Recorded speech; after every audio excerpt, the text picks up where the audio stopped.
Hello, my name is Paul Jones, author of Concerning a Nation.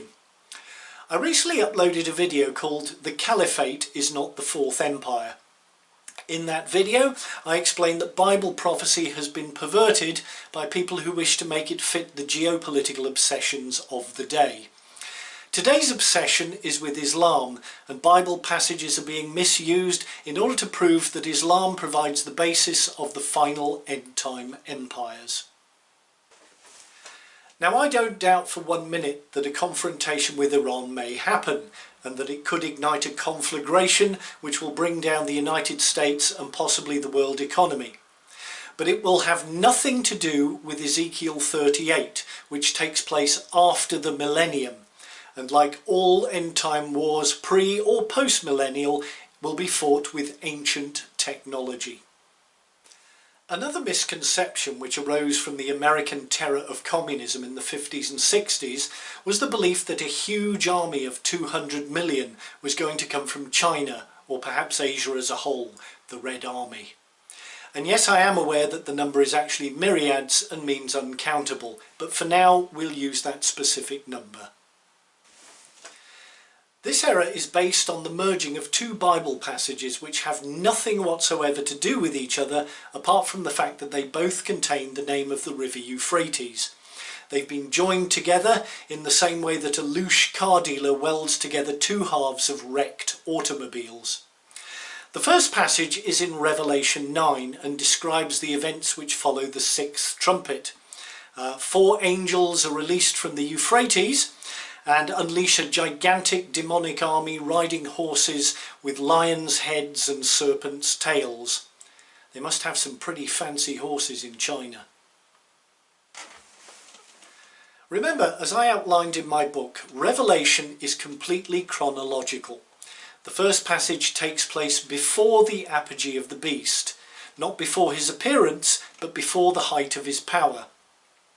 The second passage, which is after the beast has fallen, is from Revelation 16:12, and in which an angel pours a bowl on the river Euphrates, drying it up so that the kings of the east can cross over to the Holy Land for Armageddon. Now, when I first read that passage, I asked myself a question. You may think it's an odd question, but I think it's crucial. Namely, why doesn't the Tigris have to be dried up as well? The name Mesopotamia means between two rivers, the Tigris and the Euphrates, and these kings of the east have to cross over the latter but not the former. And while examining this issue, I looked at a map of the region and found this. Hundreds and hundreds of miles of mountain ranges, starting with the Caucasus in the north, then the Zagros mountains of Iran, and going east across Afghanistan. Try getting an army of 200 million across those. Again, as I stated in my book, there will be no trace of modern technology in these times, in case you think that armies could be flown over mountains. The suggestion is overpowering that these kings of the east come from Mesopotamia with a much more modest army composed of humans. There is no mention of any such huge number in this later passage about the kings of the east in Revelation 16, and there is no mention of the kings of the east in Revelation 9. Now, some people try to pretend that this giant army of demonic horses could have human riders. All this proves is that there is an infinite capacity for stretching the truth in order to make things fit. I think it is very unlikely, after what has happened so far in Revelation, that anyone could find those reserves of manpower and train them to ride demonic horses. I will make you a prediction.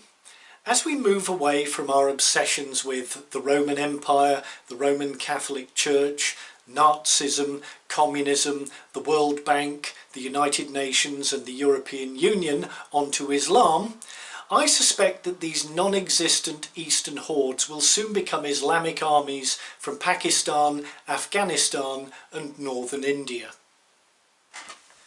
Of course, as I point out in my book, India and China and many of the other nations on the map, including Britain and America, will not exist as we know them in the modern world, and neither will any of the organised religions that we know today. One final word about prophecy. Beware of those who believe in the Bible both literally and metaphorically. You can't say that you believe in the events of Revelation 9 and believe that they're real, and at the same time try to pretend that they're the armies of the European Union, say, and their machine guns. You can't have it both ways. Just a short one today. Be sure to check out my book concerning a nation, and God bless you all for watching. Thank you.